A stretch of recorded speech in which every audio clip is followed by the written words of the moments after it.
Buenos días para todas las personas que han entrado. Nuevamente los saludo. Muchísimas gracias por la participación. Agradezco desde el inicio a mis compañeras Emeline y María Alejandra, quienes estarán con nosotros en el día de hoy, tratando de pasarles información de estas maravillosas regiones del sur de Italia. Estamos solamente esperando que todas las personas entren. El cupo es un cupo limitado, entonces tan pronto lo tengamos, ya María Alejandra nos avisará. De todas maneras, bienvenidos a nuestros amigos de México, de Chile, de Colombia en especial, a los amigos que están en Europa y que nos están siguiendo. Muchísimas gracias. Como ya he informado, todos ustedes entran con micrófono apagado. Cualquier solicitud o pregunta que ustedes tengan la pueden hacer directamente en el chat y mis compañeras Emeline y María Alejandra estarán disponibles para responder. En breve ya iniciaremos este seminario. Podemos iniciar.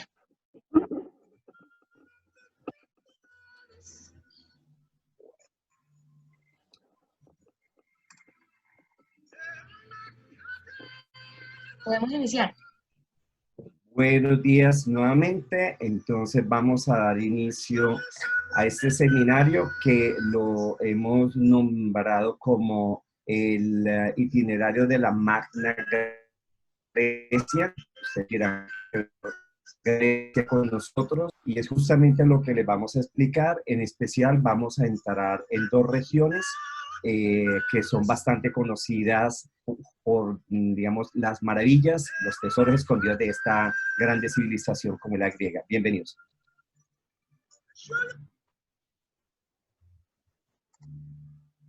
Bueno, hay que empezar con esta frase que es muy importante. La Magna Grecia es el germen de la cultura occidental. En ese momento, como es costumbre para nosotros, lo que queremos compartir conocimientos técnicos, pero antes de llevarlos a lo que es la parte sur, al tacón, a esta parte de la bota itálica, quiero que entiendan que lo que vamos a hablar tiene un porqué y el porqué es la cultura. Recuerden que siempre será la cultura la que nos ayudará a promover este destino, a la que nos ayudará a vender. Si tenemos cultura en algo, llegaremos a un cliente, le explicaremos con claridad. No somos historiadores del arte, pero sí es importante tener un mínimo de información correcta para poderle explicar. Y a propósito, no soy un guía oficial, solamente tengo gran pasión por mi país, por Italia, por lo que hacemos y por eso justamente queremos empezar con esta parte cultural. Lo que vamos a ver aquí es el mapa de lo que fue la Magna Grecia. La Magna Grecia fue ese periodo en el que los griegos, que la primera cultura, llega a buscar nuevas tierras y las va encontrando justamente cercanas a ellos. Van a encontrar la grande isla de Sicilia, ya hablamos de ella la semana pasada para los que estuvieron conmigo, y posteriormente van tomando posesión de esta bota, de esta parte baja de la bota. Entonces aquí, hoy lógicamente no tocaremos Sicilia, lo que vamos a tocar son dos de las regiones importantes, que es Campania y la Apulia o Puglia para nosotros. Las regiones son 5 regiones que, lógicamente, donde estuvieron la Magna Grecia, 5 regiones italianas, Campania, Apulia, Calabria, Basilicata y Sicilia, pero nos concentraremos en las 3 regiones que es Campania, Apulia y algo de Basilicata. Los nombres que están apareciendo acá son las ciudades más importantes de esta cultura. Cumos, Neápolis, Metaponto, Ischia, Tarento, Crotona, Heraclea, son las ciudades que hoy las vamos a ir viendo con otros nombres, de pronto Nápoles, de pronto Ischia, Taranto, Crotone, etc. Entonces, vamos a decirles que La importancia que tuvo esta cultura para el occidente, para el resto, es de allí es donde empieza a salir estos grandes pensadores, digamos así, iluminados por la cultura griega, que nos dan primero el alfabeto griego y gracias a ello, después con una dominación, sale el alfabeto latino, que es el que actualmente usamos. Entonces, es importante conocer un poquito las raíces y bueno, este era un punto. Tenemos que conocer a alguien que ya tal vez lo hemos escuchado nombrar. Vamos a hablar inicialmente de este grande, grande hombre, Pitágoras? Pitágoras, lógicamente, fue la persona que le dio la parte de la gran cultura. Él fundó una escuela, la escuela de matemáticas, esta escuela de la matemática helénica. Acuérdense que hay otro tipo de matemáticas, pero aquí vamos a hablar de todos los contributos que tuvo Pitágoras. Entonces, él funda esta ciudad en Crotona, la actual Crotone, en Italia, en el sur. También tuvo su contribución para la geometría. Todos estudiamos el famoso teorema de Pitágoras y creo que a más de uno le sacó de quicio a entenderlo. La gran participación que le da a la aritmética, a la música en la parte de la armonización. Luego, esta escuela de matemáticas que no es lo que nosotros vemos, la vez pasada lo mencioné, digamos que en nuestros estudios siempre muchos tuvimos como ese miedo por las matemáticas. En el tiempo antiguo, este señor seleccionaba a las personas que tenían mayor sensibilidad para poderlos ingresar en la escuela de matemáticas, porque no eran números solamente, esos números servían para los símbolos místicos, para las costumbres esotéricas. Hablamos la vez pasada de la numerología, fundamental justamente. También tuvo una contribución para la medicina, la cosmología, la filosofía, la ética, una cosa que verdaderamente no serviría tanto, la política, y grandes hombres se basaron en lo que Pitágoras hizo, la influencia que tuvo sobre Platón y Aristóteles. Entonces, esta parte ténganla presente porque es de aquí que esta cultura se vuelve tan fuerte, tan importante en la historia. Como le dije, esto se vuelve importante. ¿Por qué? Porque nos ha permitido entrar para los idiomas. Aquí se habla griego, se hablaba griego, luego entran con el latín los romanos, pero aún en ese momento hay lugares del sur de Puglia, de la Puglia, donde se habla un griego antiguo, la parte de los sistemas educativos, las artes. Esta es una cosa muy importante entre la cultura griega y por extensión la cultura posteriormente la romana, han tenido un gran auge en los periodos sucesivos, en el renacentismo y el neoclásico. Entonces, todo lo que nosotros podamos decirle al cliente, mira, aquí vas a ver lugares maravillosos, de pronto vas a ir a comer maravilloso, pero es la cultura la que te invitamos a tener. En este momento vamos a ver lo que en el año 1000, o sea, hace 1020 años, que era el territorio italiano. Era una mezcla de muchísimos pueblos, de muchísimas situaciones. En particular, lo que estamos viendo, estaba el Principado de Salerno, el Imperio Bizantino, estamos hablando del año 1000, y Sicilia era un emirato, o sea, estaban los saracenos o los árabes poseían esto. ¿Por qué les digo esto? Para que vayan viendo el tipo de evolución de lo que es Italia y el Mediterráneo gracias a estas culturas. Otras personas de las que hablaremos nosotros serán los normandos, después del año 1000. Es una historia bastante interesante. Los normandos, que son los antiguos vikingos, ellos llegan a la parte norte de Europa, a la Normandía, allí es donde empieza a crear su imperio, llamémoslo así, esta civilización, y por ello toman el nombre de normandos, pero en realidad son los vikingos que pasan por el estrecho de Gibraltar, logran llegar a la ciudad, verdaderamente hacen grandes racías, llegan a varias ciudades, en especial del sur, y allí es donde encuentran que después de los griegos llegaron los romanos, en el periodo en el que cae el imperio romano, luego llegan los vándalos, los ostrogodos, demás, también llegan los normandos a mirar qué es lo que se encuentra allí, porque pues, ellos querían la expansión de su territorio. Y como vemos, tocan justamente lo que nosotros vamos a hablar hoy, el sur de Italia y también Sicilia. Seguimos aquí en esa, para que lo entiendan un poco, aquí está. Para el año 1154, o sea, después, 154 años después del año 1000, encontramos ya que la dominación normanda, ellos ya sacaron a los árabes completamente de Sicilia y del lugar donde estaban ellos, sacaron a la parte de los que habían llegado de Oriente a los bizantinos y empiezan a formar estos pueblos. Lógicamente, la acción que tienen los normandos es muy importante. ¿Por qué? Porque aparte de eso, toman lo importante de cada cultura que había llegado, y es por eso que hablábamos la vez pasada de que los normandos se habían unido bastante bien con los árabes y tienen un buen convivir, y eso hace que esta región sea muy importante. Aquí vemos ciudades como Taranto, Brindisi, etcétera, etcétera, que todavía existen. Estos eran digamos que los normandos que venían de defender la Tierra Santa, lo que era Jerusalén, llegan a estas costas y es un aspecto súper interesante porque llegan a una parte donde encuentran un pueblo que tenía una dominación longobarda fuertísimo y la gente del pueblo le dice, oye, ustedes que son altos, grandes, muy fuertes, ayúdenos a nosotros a defendernos de esto. Y es allí donde le encuentran, pues lógicamente, las puertas abiertas a defender a esta gente y luego ellos se quedan allí. Y vamos a hablar de qué es lo que han hecho estas varias culturas. Pero otra de las que tenemos aquí muy importante es la corona de Aragón.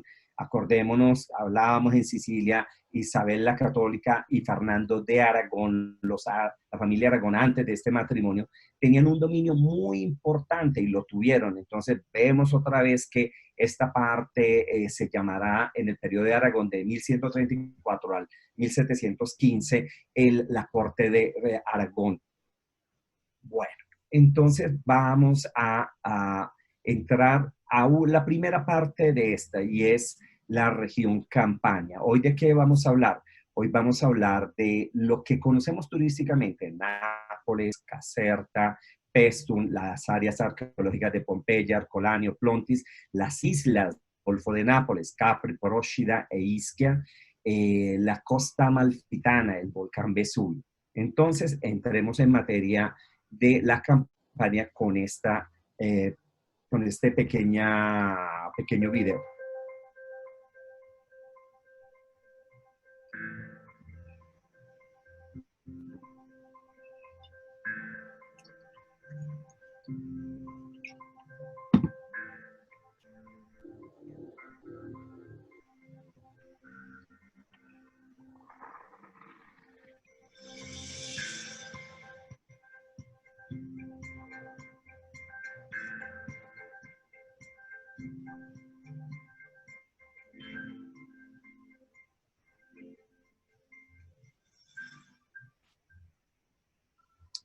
Este rápido, veloz video da justamente, me da la posibilidad para decirle, hay tanto por hablar y eso es lo que vamos a hacer.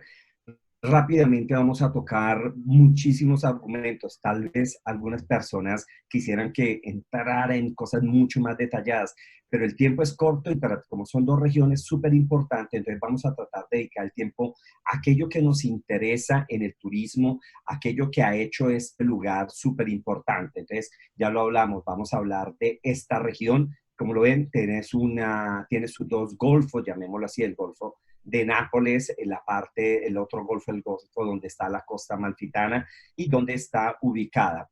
Entonces, para hablar de la región Campania, voy a pasarle la palabra a mi compañera María Alejandra para que nos cuente un poquito de los lugares UNESCO. Normalmente somos muy orgullosos de decir, es que tienen tantos lugares UNESCO, pero ¿qué son estos lugares y por qué la importancia de ser lugares UNESCO? María Alejandra, a ti. Gracias. Pues Campania tiene varios lugares que son patrimonio de la UNESCO. Los lugares que hacen patrimonio, o sea, que hacen parte de la lista de patrimonio de la UNESCO es porque tienen que ser mostrados a los demás. Entonces, por eso se les da este sello como para promoverlos y que la gente tenga algo más por qué ir a visitar ciertas regiones, algo que tiene que ser mostrado. Entonces, en esta lista podemos ver que, a ver, déjenme mirar un momento, que el Centro Histórico de Nápoles hace hace parte de los bienes culturales de la UNESCO desde el 95. El Palacio de Caserta, con el acueducto de Bambitel y las zonas arqueológicas de Pompeya, de Herculano y la costa amalfitana, lo hacen desde 1997. El Parque Nacional del Cilento y la zona arqueológica de Paestum están desde 1998. En los centros de poder longobardos en Italia lo hacen desde el 2011. Y también en esta región hay bienes culturales inmateriales. Desde el 2013, la celebración de las grandes estructuras con procesiones al hombro. Y el arte de los pisaiolis napolitanos es un bien inmaterial desde el 2017. Gracias. Lógicamente, dentro de poco lo vamos a ver en el detalle y seguimos en esta parte. ¿Qué encontramos acá? Los dos lugares más importantes. Vamos a Parténope, la actual Nápoles. La historia vimos en este golfo, vuelvo y repito algo que dije en el seminario anterior, es importantísimo leer tres libros que es la Ilíada, la Eneida y la Odisea. Al momento de la Odisea, si nos acordamos, venía Ulises subiendo y es cuando le dicen a uno el canto de las sirenas, no hay que escuchar todo lo que canta, no es algo bueno. Ulises entra en este territorio y encuentra las sirenas, se hace amarrar para poder escuchar el maravilloso canto de ellas, pero lógicamente no cae en la tentación. Una de las sirenas, la sirena Parténope, desilusionada por la situación que no había podido conquistar y sobre todo matar a Ulises, se convierte en una roca y es lo que estamos viendo aquí delante. Este es el Castel del Lobo, supuestamente el lugar de la sirena. Detrás tenemos el majestuoso Vesubio. Esta es una historia que va entre lo mitológico y lo real. El Castel del Lobo es el Castel del Huevo. Se dice que Virgilio dijo que para que el castillo no cayera y de ahí la ciudad, había que tener un huevo dentro del castillo escondido. Esta es una parte bastante escaramántica, dirían los italianos, de agüeros y de tener seguro de que hay cosas que uno no cree al fondo, pero que hay que hacerlas. Justamente en este castillo se tiene un huevo durante todo el tiempo para evitar ese vaticinio que de pronto hizo Virgilio. Entonces, este es uno de los primeros lugares de la ciudad de Nápoles que se visita el Castel del Lobo. Aquí vemos la majestuosidad de la parte del Golfo de Nápoles con la parte de atrás, el volcán Vesubio. Esta es una ciudad bastante caótica, bastante bulliciosa, donde han pasado todas las culturas, romanos, y llegaron todas las civilizaciones que las vamos a ir viendo. Lógicamente, como dijo María Alejandra, es el centro histórico de Nápoles, considerado Patrimonio de UNESCO, es el centro histórico más grande de las ciudades UNESCO. ¿Por qué? Porque tiene cantidad. Recordemos que es una ciudad de reyes y vamos a descubrirla. ¿Por qué me gusta hablar de Nápoles con tanto amor? Porque hay muchas personas que tienen en su imaginación, Nápoles es una ciudad fea, no tiene nada que visitarle. Entonces voy a quitar como esa mala propaganda que le han hecho. Empezamos aquí que vamos a tener el reino de Sicilia, el reino de Nápoles, el reino de Sicilia con Ruggiero II de Altavila en 1132. Luego vino el reino de Nápoles con Carlos de Anjou, eran franceses, hacia el 1268. Luego vino Alfonso V de Aragón en 1442 y posteriormente llegaron los reyes, los Borbones en 1734. Este es un monumento del centro histórico y vamos a entrar en una siguiente diapositiva que nos permitirá entender su centro histórico. El centro histórico de Nápoles. Lo que están viendo ustedes aquí es Plaza del Plebiscito. En el siglo XVIII, el rey manda a construir la parte del Palacio Real y llama lógicamente a uno de los grandes arquitectos, que es Domenico Fontana, para la realización. A los que conocen un poquito Roma, ¿qué van a encontrar de similitud? van a encontrar el mismo abrazo de estas columnas en la ciudad que abraza esta parte justamente de la plaza. Al pie de la plaza vamos a encontrar el Palacio Real de Nápoles. Es un palacio que después empiezan los vicerreinados, como también lo tuvimos en Latinoamérica, y era un vicerreinado hasta que llega la construcción de los Borbones y mandan a construir esta residencia para los virreyes y posteriormente para los otros reyes en 1734. Se inicia el periodo borbónico hasta 1861, que es lo que vemos acá. El maravilloso palacio, uno de los lugares para visitarlos, es si quieren ir a ver, los que han ido a Madrid, los que buscan visitar los grandes palacios, el Palacio Real de Nápoles es la oportunidad justa para entrar en la vida de un rey. ¿Por qué? Porque fue también uno de los palacios de la última familia, de los Saboya, que venían de Turín, pero que les tocaba dirigir o mandar justamente desde Nápoles. Aquí entramos a ser parte del patrimonio UNESCO. Y otro de los lugares patrimonio de la UNESCO, en su centro histórico, vamos a descubrir la capilla del príncipe San Severo. Esta tiene una historia muy linda.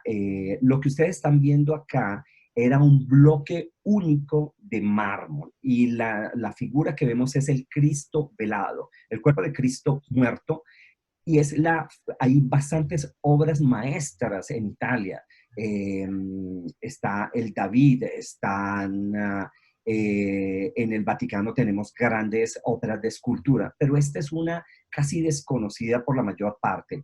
Pero la belleza de lo que encontramos en la Capilla Sistina son varias estatuas, les voy a presentar dos. Es el Cristo velado, de donde han colocado el cuerpo de Cristo y encima, como si hubieran colocado un velo, pero el velo es del mismo mármol. Entonces es la genialidad de este artista casi desconocido que ha realizado estas obras. En especial, en 1623, la capilla es del 1700, en 1623 pasaba por delante un hombre injustamente denunciado por algo que no había hecho, y él en ese momento se voltea hacia un lado y le pide piedad a la Virgen, diciéndole, ayúdame en esta situación. En el momento en que él pasa, se cae una pared allí en donde estaba pasando y queda al descubierto la imagen de la Virgen. Entonces, por eso se llama la iglesia de Santa María de la Piedad, que posteriormente perteneció a los príncipes San Severo. Y esta capilla era una capilla masónica, de los templares, estos recorridos particulares. ¿Por qué? Porque no es una capilla público, la grande aristocracia que existía allí en Nápoles, cada quien tenía su propia capilla. Y esto es una de las joyas escondidas, como las llamamos nosotros, que se encuentran en el centro histórico de Nápoles. Al igual que esta maravillosa obra, también era un bloque entero de mármol. No le han agregado nada. Del mismo bloque han sacado este hombre que sale de la red y viene a representar el desengaño. Es el momento en el que nos quitamos como un velo para poder ver. En realidad les he tomado este detalle de la mano, porque no, parece, cuando se está allí, parece que fuera una malla hecha en algún otro material, algodón o algo, pero no, todo lo que están viendo es de mármol. Entonces, nos encanta para nuestros clientes llevarlos a descubrir esto. No es un museo donde van a estar 3 horas o 2 horas, es un momento donde hay que reservarlo para ver estas maravillosas obras. Algunas de las personas que están hoy en nuestro seminario han tenido la posibilidad con nosotros y sus clientes de visitarlo. De verdad que es un lugar imperdible en Nápoles. Nápoles no es solamente museos, iglesias, y hay una cantidad, de pronto me quedarán muchísimos lugares por fuera, pero lo que trato de hacer ver en ese momento es algo que normalmente la gente no se imagina. Aquí ustedes tienen el primer teatro de la ópera realizado en el mundo. Sí, señores, fue Nápoles la primera ciudad. se hizo el Teatro Real San Carlos. Fue construido en 1737 en 9 meses. En ese tiempo se manejaba bastante rápido. Allí los grandes compositores vinieron a presentar sus obras, Bach, Wagner, Handel, Mozart, Donizetti, Rossini, Bellini, Giuseppe Verdi, La Ira, recordemos esto, y los grandes cantantes de ópera, Farinelli, Caruso, La Tebaldi, La Calas, Plácido Domingo y el maravilloso Pavarotti. Entonces es un lugar que en 1816 se quema y lo vuelven a realizar en 8 meses, todavía mucho más rápido. Entonces, la idea de un cliente culto que tengamos, de una persona que diga, ¿qué voy a hacer a Nápoles? Cultura musical en el primer teatro de Europa, Teatro Real. Ahora, hay una situación que ustedes ven en los palcos, digamos, en la foto que no hay público, y aparece como que cada palco tiene un cuadrito allí o como si fuera una televisora a la pared. No, lo que ven ahí es un espejo. Ese espejo, ¿para qué servía? Para mirar el palco real que lo ven en la siguiente fotografía. ¿Por qué? Porque los primeros en aplaudir tenían que ser los reyes. Entonces, ese espejo servía para que nadie fuera a iniciar. El que mandaba allí era el rey y él era el primero que se aplaudía. Entonces, se aplaudía después. Para no voltear la cara, se tenía ese espejo.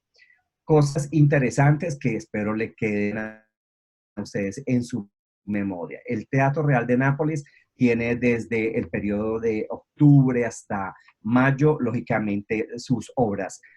Ciudad que se respete debe tener un santo. Y aquí tenemos uno de los santos más importantes en Europa y a través de la historia, porque es uno de los más antiguos. Aquí tenemos a San Gennaro. San Gennaro es el santo que tiene el tesoro más importante de toda Europa. Y es muy cierto, es el tesoro, es un tesoro más importante que el de la misma reina Isabel de Inglaterra. ¿Por qué? Porque el santo es del año 300, ha hecho varios milagros y sobre todo el milagro que él hace 2 veces al año en la ciudad de Nápoles es la licuefacción del sangre. A este santo, al momento, lógicamente lo martirizaron en varias situaciones, lo tiraron casi a la hoguera, pero el santo no se quemó. Hubo verdaderamente que martirizarlo y había una costumbre que cuando se consideraba ya una persona santa, ¿qué se hacía? Se trataba de en su muerto recoger su sangre. Pues en el momento en que él muere en la guillotina, ¿qué es lo que hacen? Él le tenía demasiado apretado tal vez la cuerda con lo que lo estaban sujetos, y en ese momento cae la guillotina, lógicamente le cortan su cabeza, pero al mismo tiempo uno de los dedos. Entonces como que se divide este cuerpo hasta que con los años vuelve y se reúne. Es el santo de la Iglesia católica y ortodoxa, y yo considero que más del 30% de la población de la Campania, en especial de Nápoles, hombres, las madres lo quieren llamar llenado. ¿Por qué? Porque el milagro que hace de su sangre, que fue recogido por una mujer y la tuvo en 2 ampolletas o ampollas, es guardado, lógicamente, sangre se viene solidificado y solo en las 2 fechas viene la licuefacción. El temor de los napolitanos es que en algún día de estos no se haga porque es un mal presagio y ya vimos que en cuestiones de mala suerte y de creer, los napolitanos tienen mucho respeto a esto. Entonces, la visita del Tesoro de San Gennaro justamente en la Catedral de Nápoles es una de las ideas que nosotros aconsejamos a las personas que quieran tener como otra idea de lo que puede ser esta maravillosa ciudad. ¿Qué es lo que vemos acá? Una piscina, un área de exposición. Es el túnel borbónico. Fue construido por Fernando II de Borbón en 1853. Resulta que ya en este periodo de 1700, 1800, ya el pueblo ya se quejaba bastante. ¿Y qué era lo que tenían los reyes? Que llegaran, asaltaran el Palacio Real y ellos no tuvieran una vía de salida.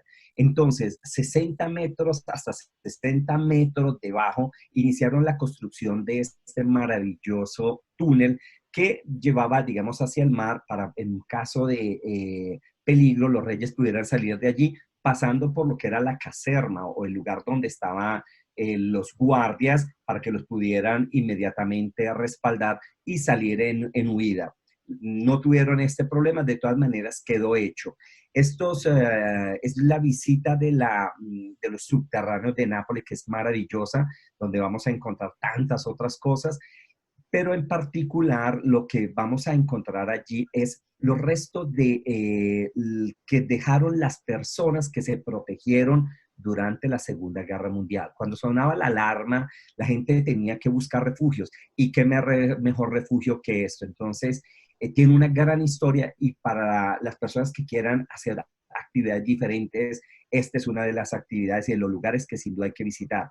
Es un túnel que estuvo completamente abandonado, servía de cisternas para el agua, tiene una gran historia y Nápoles tiene también esto.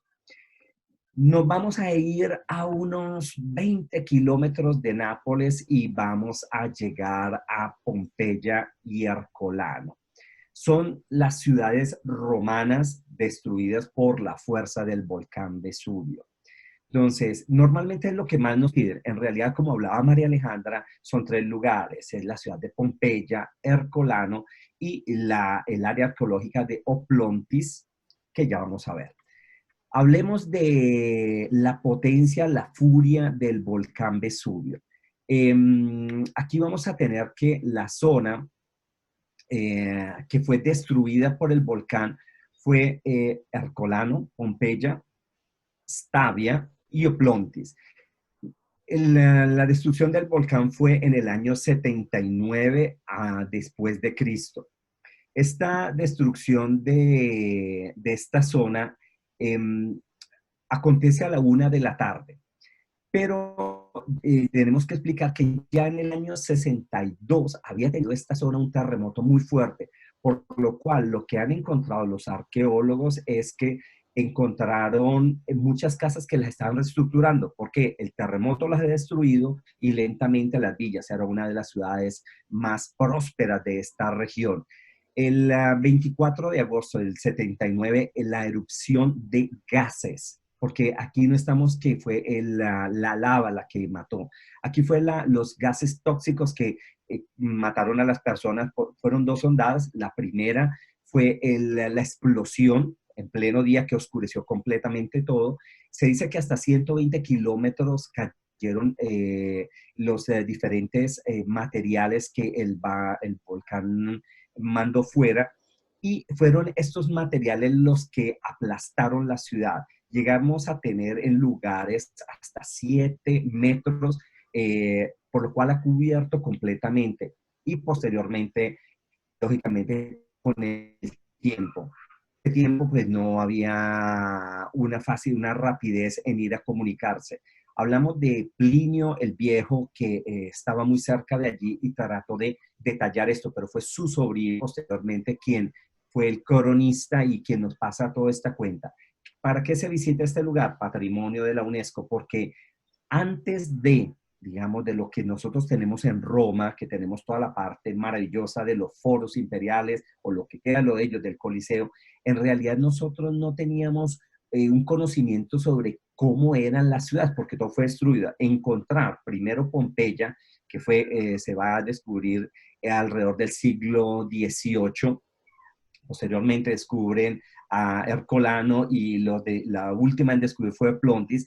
Son los lugares que nos permiten entender cómo era la vida de los romanos en ese periodo. La posibilidad que han tenido algunos de visitarles, entienden cuán eran avanzados en la parte de la urbanización, en la creación misma, en cómo tenía que ser un municipio. El municipio era el mejor título que podía tener una ciudad, y Pompeya lo era. Entonces, dejemos la parte. Ahora, hay una cosa, esta corona que aparece acá, porque pese a una zona arqueológica, pero aún así es una zona que fue después de esto poblada, hasta llegar alrededor de la parte arqueológica. El presidente Aselio Ciampi en el 2002 le da el título de ciudad. Entonces, aparte del área arqueológica, también es una ciudad y allí, casi a la entrada del parque arqueológico, existe una pequeña iglesia que es la Virgen de Pompeya. Es uno de los lugares marianos. Hay veces que hay personas que les interesa más la parte religiosa que esta. En realidad hay que ir por todo. Los espectáculos o las visitas de noche en el periodo de verano son muy aconsejadas. Sigamos hablando un poco de arqueología. Hablábamos de Ercolano el área arqueológica de Oplontis. ¿Qué es lo que vemos acá? Vemos la planta de la maravillosa villa de Popea. ¿Quién era Popea? La mujer del emperador Nerón. Entonces podemos deducir que fue un regalo que él le hizo a ella donde posteriormente que vino el descubrimiento estamos viendo una de las más ricas villas donde podemos ver el poder que podía tener una rica familia patricia romana. Entonces, este es uno de los lugares que desde hace poco, desde hace un año y medio, 2, se está visitando. Nosotros, ¿qué es lo que ofrecemos? La visita de Pompeya.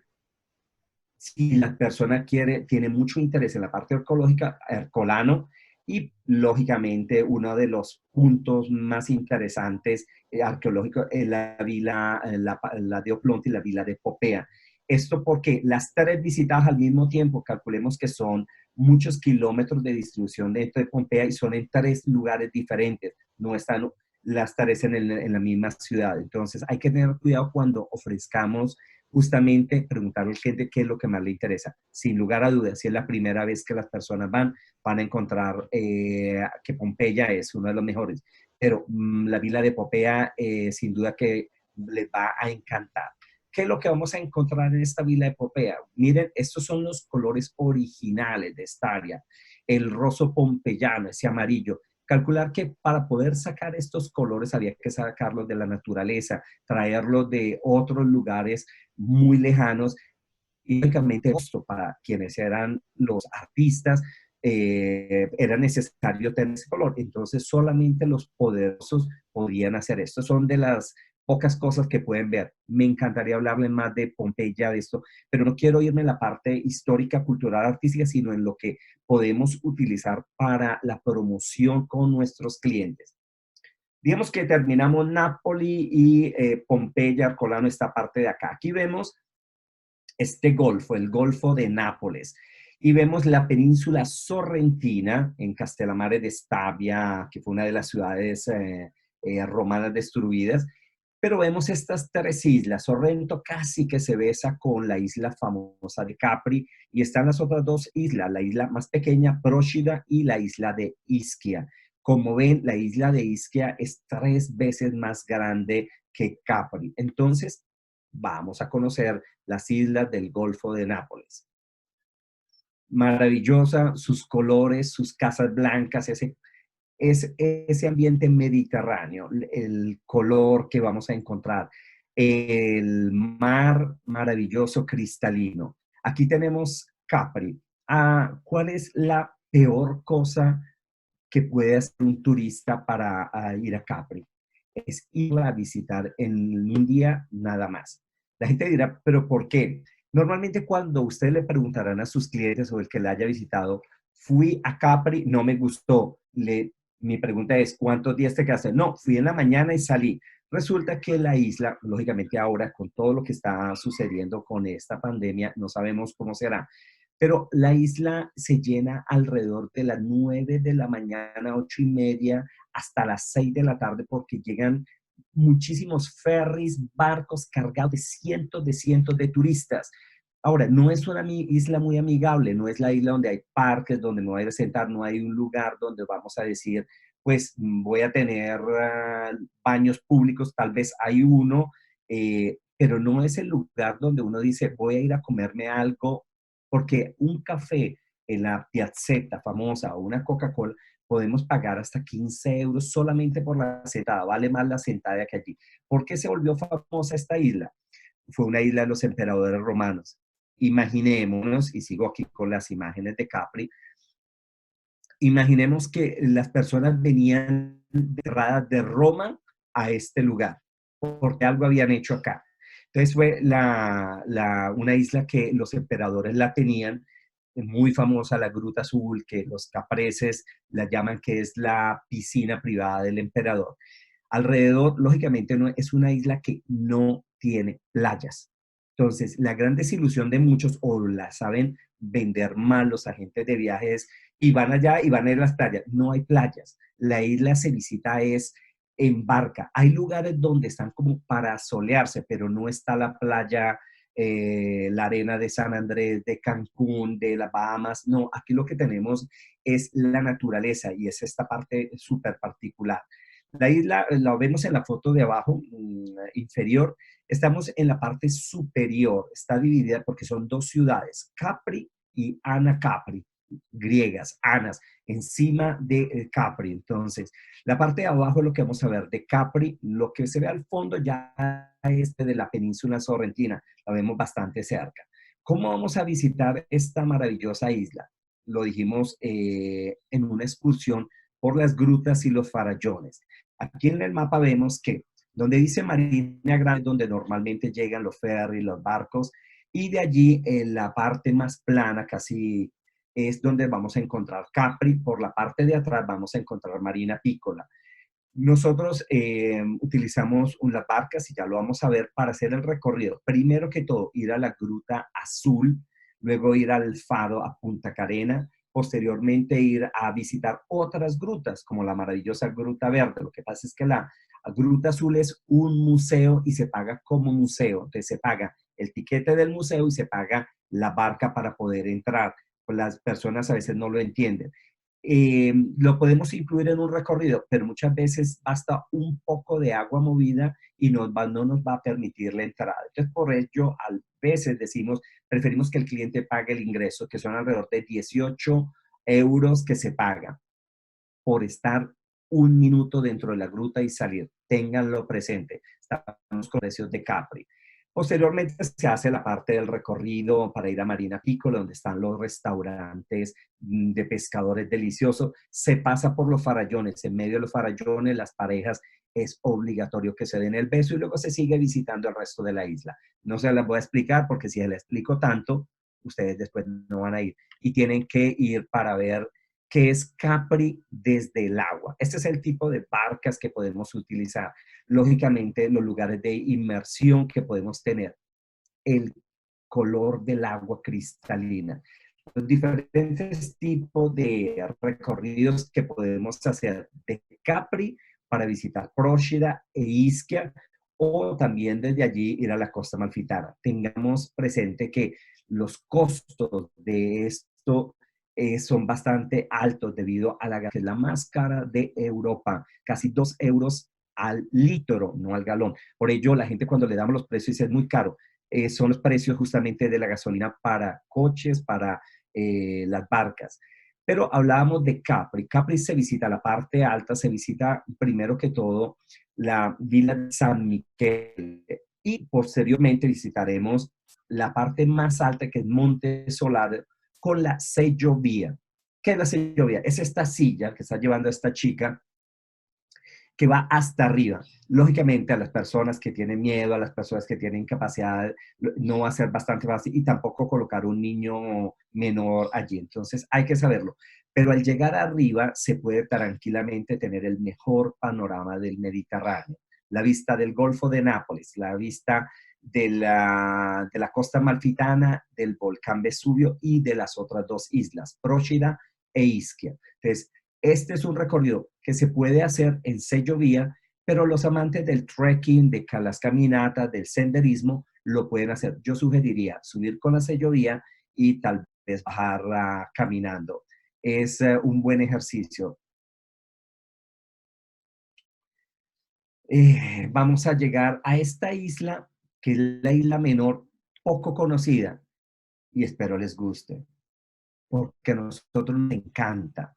Es la isla, a diferencia de Capri, que es más blanca, Procida es una muy pequeña, es una isla que yo siempre digo, el recorrido que hacemos en barca de Capri a Procida y posteriormente Ischia es inolvidable, es una de las mejores experiencias que podamos tener. La he hecho y personalmente creo que ha sido uno de los días donde he tenido más paz. No soy como tan amante del mar, pero sin duda que lo que he logrado vivir allí, el ambiente mediterráneo, de la gente, de Capri, que Capri lógicamente es bastante turística, más costosa, Procida es más sencilla, de afuera lógicamente es maravillosa con esto. Entonces, de Procida yo los invitaría a que nos fuéramos en barca a recorrer parte de Ischia, la isla más grande. Ese es un pequeño ejemplo de qué es Ischia. Tenemos aquí en la fotografía de la parte inferior el Castel Aragonese. Acordemos que Ischia, ya hablábamos de un territorio griego, entonces ha sido poseída. Tiene una particularidad esta isla, son 5 municipios, aquí estamos viendo solo uno, en esta distribución muy grande la isla se necesita, mientras que Capri hay solamente los coches locales, allí no se puede llegar con el coche. Ischia permite por el territorio y por ser más grande poder llegar desde Nápoles con un coche allí, pero era la isla del bienestar de los romanos. ¿Por qué? Porque en las orillas de la playa, en la parte de atrás, estaban las fuentes de agua caliente que salían directamente sobre la playa. Entonces es una isla bastante solicitada por aquellos amantes de las spa. Son ideas que le dejo. Lógicamente esta isla no la vamos a visitar en un solo día, es bastante grande. La gente dice, me bajo y allí pasaremos, visitaremos, podremos ir a almorzar, pero visitarla necesitaremos ir solamente a Ischia en un día para volver. Pero las 3 islas, lógicamente están los ferries, pero los ferries, pues lógicamente tienen ciertos horarios y recordemos que después de las 4 o 5 de la tarde la navegación se hace muy difícil. ¿Por qué? Porque se dice que el mar se pica, o sea, se empieza el movimiento de las olas muy fuerte y lógicamente no nos va a gustar mucho. Nos va a gustar mucho sin duda el paseo, pero hay que hacerlo muy temprano para regresar temprano. Yo aconsejaría sin duda quedarnos en Capri y de allí vamos allí. Regresamos a este mapa. Nápoles, ya vimos las islas, vimos las distancias de Capri a Ischia. De Nápoles a Capri es 1 hora, de Sorrento a Capri son 30 minutos. Entonces, utilizar una barca de Capri a Ischia nos va a llevar casi 50 minutos, 1 hora, aunque sea una barca privada. Tengan esto presente porque las personas creen que van en 20 minutos. No es Isla Mujeres Cancún, no es Yoniquí San Andrés para los que conocen y así poder hacer esta comparación. Vamos a hablar de la costa amalfitana. Alejandra, ¿nos ayudas con la costa amalfitana? En tanto yo entro a explicar de este lugar maravilloso que es la península sorrentina. Aquí, ¿qué es lo que tenemos en Sorrento? También la llaman la ciudad de las sirenas, la ciudad de los acantilados. La mayor parte de lo que ustedes ven aquí es la hotelería. Sorrento tiene una muy buena hotelería, pero hay que saber dónde nos vamos a quedar. El centro histórico está distante de muchos de los hoteles que vemos de este lugar y aquellos que necesitan o no quieren caminar y les toca pagar taxi, hagan la cuenta primero de el hotel que está allí me sale más barato, pero luego tendré que pagar taxis de ida y de venida y me va a quedar bastante complejo. Entonces, la ubicación de la hotelería dependiendo del cliente de lo que queramos. Lógicamente, Sorrento siempre ha sido uno de los lugares admirados por la excelente hotelería y la seguridad de esta ciudad. ¿Qué tenemos aquí en Sorrento? La parte hotelera justamente maravillosa. La posibilidad de tomar también Sorrento como base para hacer un recorrido a Capri, a la costa amalfitana, los lugares panorámicos, los restaurantes que miran al otro lado, que es Nápoles. Y de ahí entonces aconsejo yo irnos a Pompeya, Herculano, irnos a hacer una visita de la península sorrentina, una degustación gastronómica, ya hablaremos de la mozzarella, ir a ver la preparación, la elaboración de la mozzarella di búfala, poder hacer una excursión en barca por la costa amalfitana, poder visitar las islas, porque de todas maneras nos quedaría más fácil desde aquí visitar Capri. Y Alejandra, todo tuya, la costa amalfitana. Vale, pues como les conté ahorita, Desde el 97 la UNESCO declaró la Costa Amalfitana como un patrimonio de la humanidad. Con eso se reconoció la importancia cultural y turística de la ruta. Esta zona es un ejemplo perfecto del paisaje mediterráneo con un escenario de valor cultural y natural. Toda la zona se extiende a lo largo de 11.000 hectáreas entre el Golfo de Nápoles y el Golfo de Salerno. Incluyen 16 municipios, es bastante amplio. Algunos de los que más reconocidos son o los que se visitan durante las visitas de un día pueden ser Almalfi, Furore, Maiore, Minore, Positano, Praiano, Ravelo. Cada uno es diferente del otro y ofrece tradiciones y propiedades que los hacen únicos. Entonces, gracias Alejandra. En este momento vamos a hablar de algunos de ellos, hablar de todos de ellos. Algunos son solamente pequeños pueblillos en la parte de encima. No, de verdad que ir a visitarlo sería interesante, pero nos vamos a concentrar en lo que más nos pide. La costa amalfitana o la costiera para nosotros los italianos, patrimonio de la humanidad, lógicamente inicia por Positano. Positano la estamos viendo desde desde otro lugar y la vemos como escondida ya Positano. En realidad era un pueblo de pescadores poco conocido y estamos hablando de 1900, después de la Segunda Guerra Mundial. En la Segunda Guerra Mundial llegan los americanos porque entran los aliados desde el sur, desde Sicilia. No existían carreteras, no había, la única forma era visitarlas por el mar.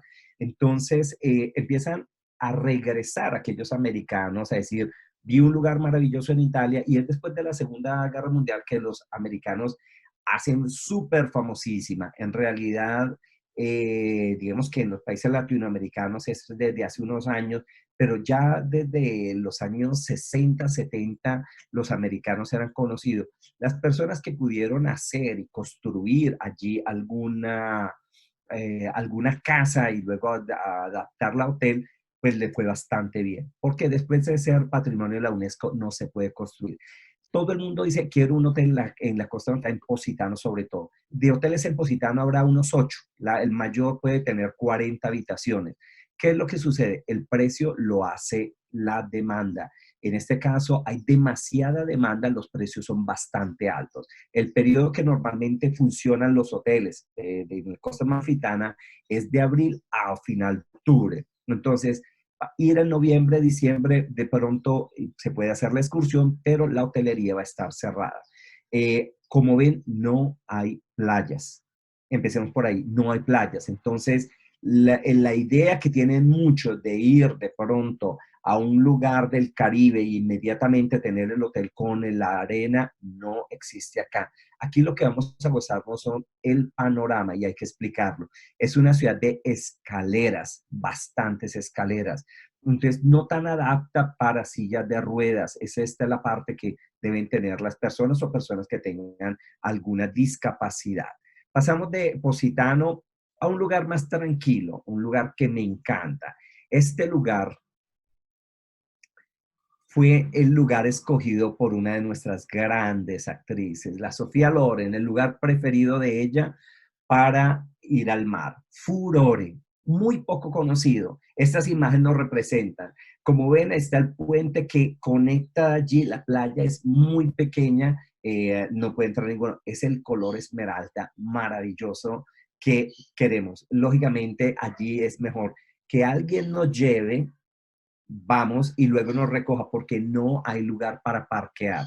Tratando de hacer una fotografía fue difícil, la cantidad de coches que pasaban era muy peligroso porque no hay un andén. Entonces, estas fotografías las tomamos porque me parecieron ideales, las tomé de alguien que me pasó esta foto porque la verdad es muy difícil de hacer fotografías estando allí. Uno quisiera registrar y lo mejor es registrar con la cabeza. La mente nos dará los mejores recuerdos. Entonces, coloqué las barcas porque lo más sencillo que podemos o lo mejor que podemos hacer allí es un poco de canoa en estas pequeñas canoas. Lógicamente, patrimonio de UNESCO. Costa Amalfitana también es este lugar, el origen de la Costa Amalfitana. Estamos hablando de Amalfi. Cuando hablábamos de los diferentes periodos y de quienes dominaron el Mediterráneo, encontrábamos que habían 4 repúblicas muy fuertes del Mediterráneo. Una de ellas era Amalfi, la otra era Génova, los venecianos en el Adriático y los terribles pisanos, los que Amalfi eh, la saquearon en varias ocasiones.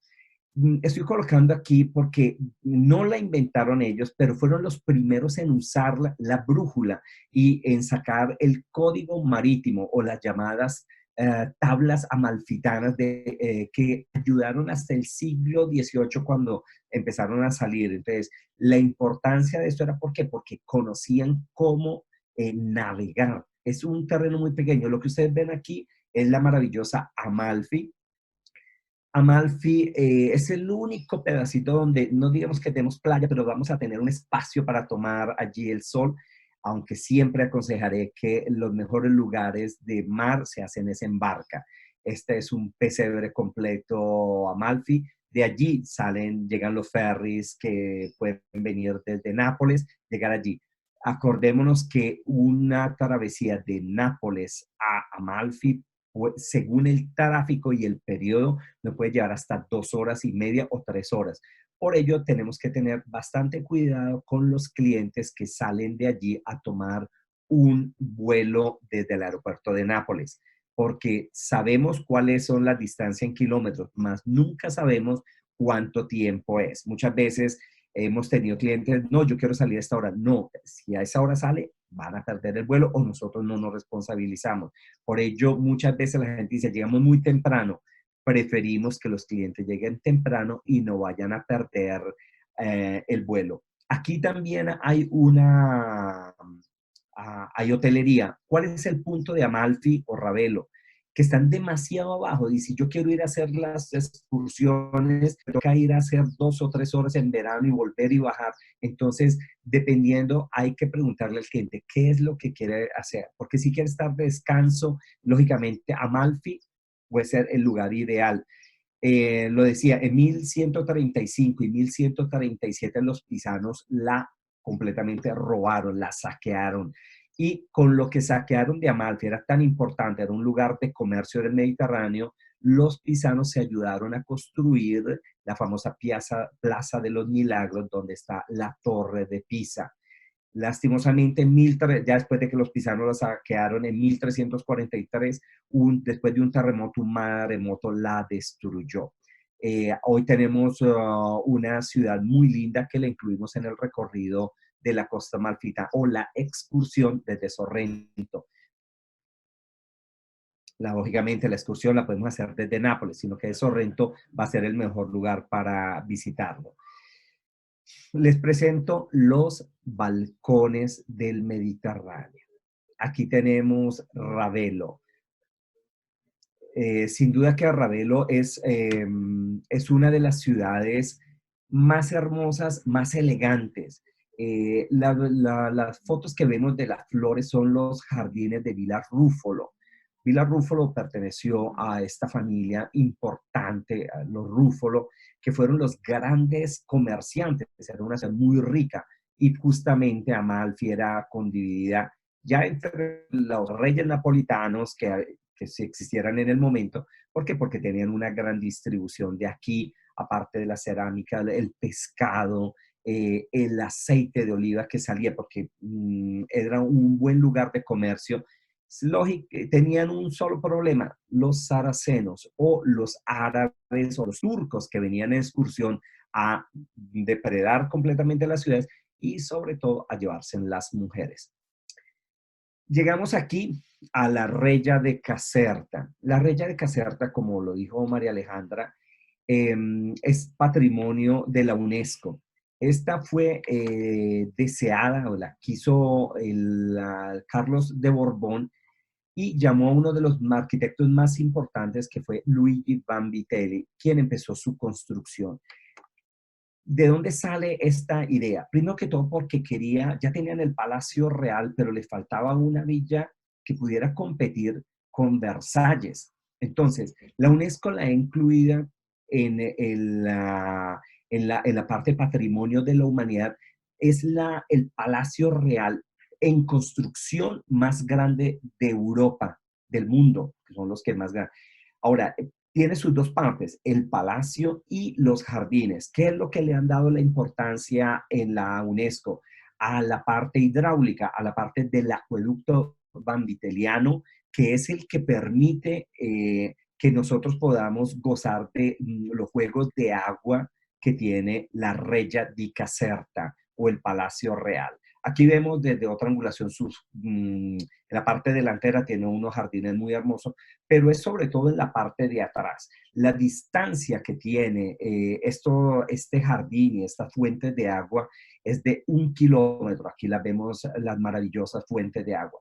Entonces, la Reggia de Caserta la vamos a encontrar a unos 35, 45 minutos, depende del tráfico, desde Nápoles.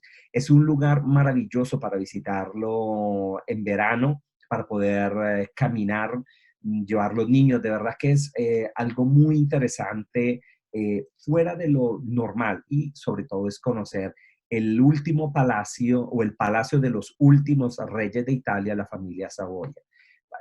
Si tengo que decir algo a favor de nosotros italianos, es que Versalles, pues llegó el pueblo, cogieron al rey, lo decapitaron, se llevaron todo, los franceses lo han reestructurado. Mientras acá, siempre lo he dicho, los reyes, los últimos reyes, ¿qué fue lo que hizo la reina? La situación de la Segunda Guerra Mundial se estaba complicando y María José de Bélgica, que dijo, cierro acá, te entrego las llaves y ya volveré cuando esto pase. Lastimosamente, nunca más volvió.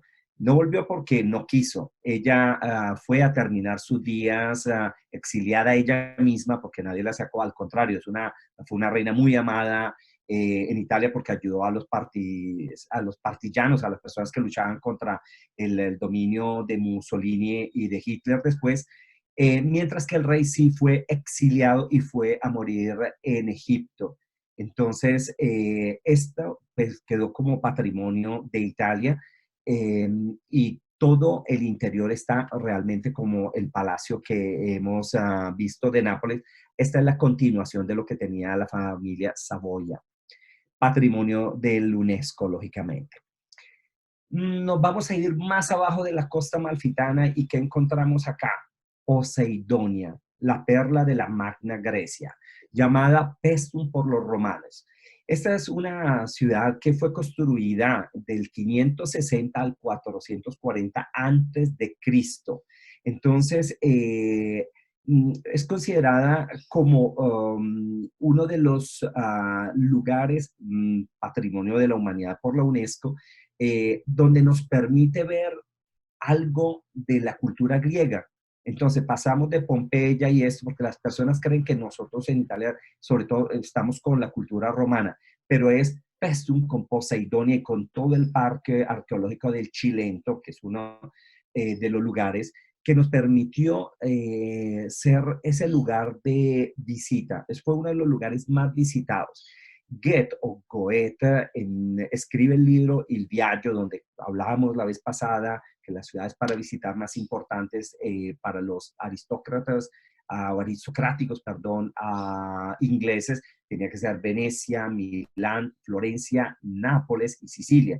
Y en la parte que no está Pompeya. ¿Por qué? Porque Pompeya fue descubierta en 1800, mientras Goethe vino en 1787 y admiró esa armonía de sus tres maravillosos templos. Entonces, es por eso que es uno de los lugares que nos interesa hacer conocer.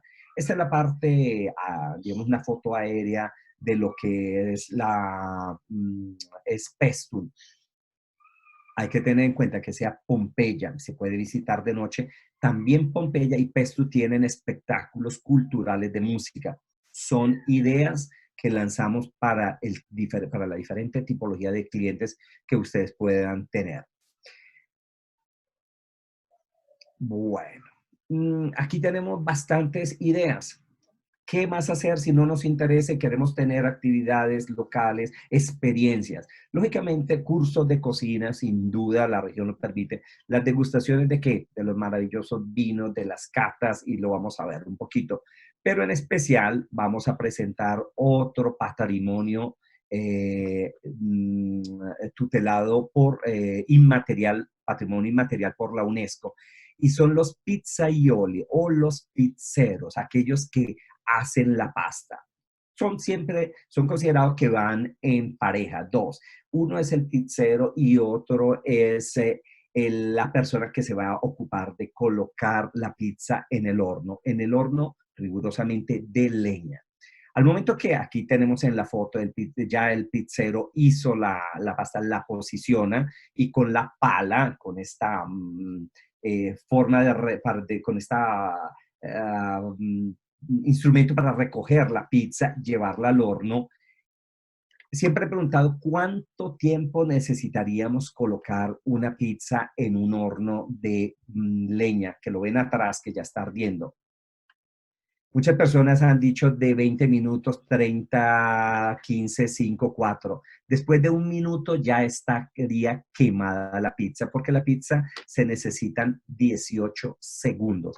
Esa es la forma y es por eso que UNESCO le ha hecho este homenaje a todos estos a todas estas personas que han se dedicado por tradición, son familias que la hacen. Entonces, el proceso es una de las experiencias que ofrecemos para quien quiera hacer el curso, lo pueden hacer. También los que quieran hacer solamente la demostración, lo pueden hacer. Y es muy interesante porque estamos entrando en el patrimonio inmaterial de la región Campania, porque pues, la pizza lógicamente viene de allí, de Nápoles, y hablamos de esta pizza, la famosa pizza margarita. La pizza margarita el nombre viene porque una vez el rey, la reina, quiso una pizza y pues lógicamente no era como en estos tiempos que la reina. Entonces mandaron a pedir esta pizza y el pizzero en ese momento de una pizza para los reyes, lo primero que hizo fue colocar la bandera italiana. ¿Qué le colocó? El tomate rojo, la albahaca o basílico en italiana verde y el blanco de la mozzarella. Y desde allí, lógicamente, el homenaje de la pizza margarita, que es la pizza más conocida, la más sencilla de todas las pizzas. Estamos hablando de una gastronomía. Sin duda que de pasta, del ragú, el famoso ragú que se hace en Nápoles, que después se distribuye por todo lado. Hay una cosa que quise colocarle aquí, parecen estos hongos, son el babá. El babá es este postre, porque viene mostrado, es sencillo, en realidad es por unidad, y es bastante húmedo porque viene humedecido con el ron. Entonces es algo muy interesante. Posteriormente, lógicamente, un café, el café napolitano. Tienen que saber que cuando van a un bar en la zona de Nápoles, en la zona de Campania, le van a pasar a usted un vaso con agua y el café. Normalmente dice, me tomo el café y luego el agua para quitarme. Es todo el contrario. Primero van a beber el agua para limpiar la boca y así poder apreciar el aroma del café. Hay una situación muy linda porque siempre son dos tazas, porque en Nápoles muchas veces cuando se va a tomar un café, se deja un café pagado. Significa que yo me tomo uno y pago dos. ¿Por qué? Porque es la generosidad de la gente napolitana. Si de pronto hay alguien que pasa y dice, hay un pagado, significa alguien ha pasado y ha dejado un café pagado y dice, sí, sí hay, la persona se toma el café y se va. Entonces es la generosidad de quien puede dejar un café pagado para otra persona que nunca va a conocer. Esta es una de las cosas que más adoro de este seminario y es presentar la humanidad, sea de los campanos, de los napolitanos y de los puglieses, de las personas de la Puglia. ¿Cómo no terminar con el famoso limoncello, que viene, lógicamente, la tradición dice en la parte de Sorrento, donde están los grandes jardines de limones?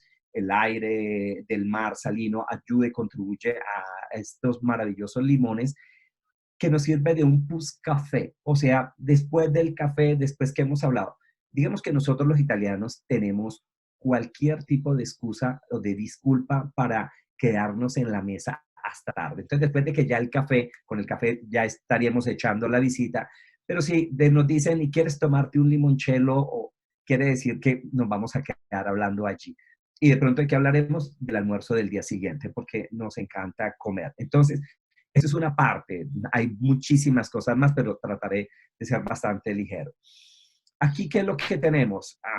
Pues lógicamente lo que hacemos, las degustaciones. Degustaciones, lugares donde nosotros nos encanta llevar a nuestros clientes a que visiten los viñedos, a que puedan tener una degustación de productos, a que conozcan, a que entiendan un poco. Y qué mejor hacerlo que estas catas, degustaciones o maridajes en la zona del volcán Vesubio, en las faldas del volcán Vesubio. Es unas tierras muy ricas que permiten sí no solamente la producción de la vid, de los viñedos, de la uva, sino también de otros productos, los tomates, tanta situación. Entonces, está caracterizado por esta dieta mediterránea muy conocida, también patrimonio de la UNESCO, que se distribuye sobre todo en toda esta parte del Mediterráneo italiano. Entonces, esto las podemos incluir después de las visitas de Pompeya, para el que quiera hacer una degustación o la demostración del proceso de la mozzarella en la costa amalfitana, cerca de Pestum. Ideas es lo que tenemos, solamente pregúntenos y con todo gusto les vamos a explicar qué se puede hacer y sobre todo a qué tipo de cliente le podemos ofrecer qué tipo de actividad. Escuchemos.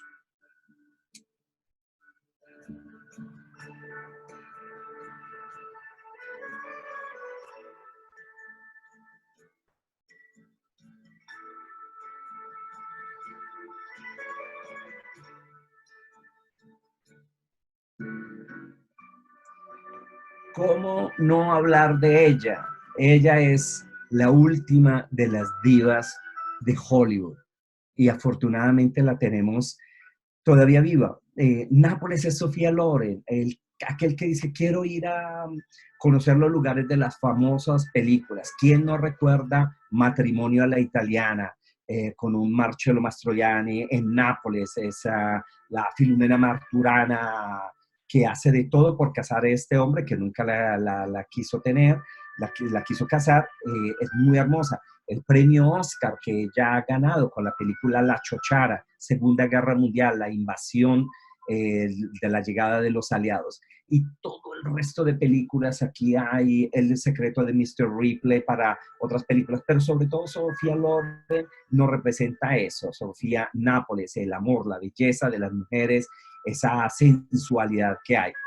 Y el que más quiere agregar, más le coloco, pero sin duda que Nápoles es Sofía Loren. Bueno, salgamos de esta región Campania, tendría muchas otras cosas que decir, pero aquí vamos a Apulia o Apulia.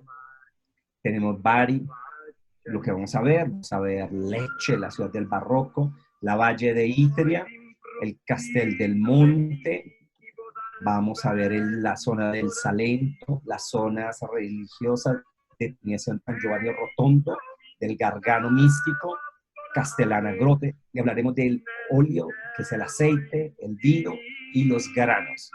Y nos acompaña esta canción abajo, el gran momento, un puño con la canción más representativa de Italia. Este hombre ganó 2 Grammys de esta famosísima canción que es que llevamos en el corazón.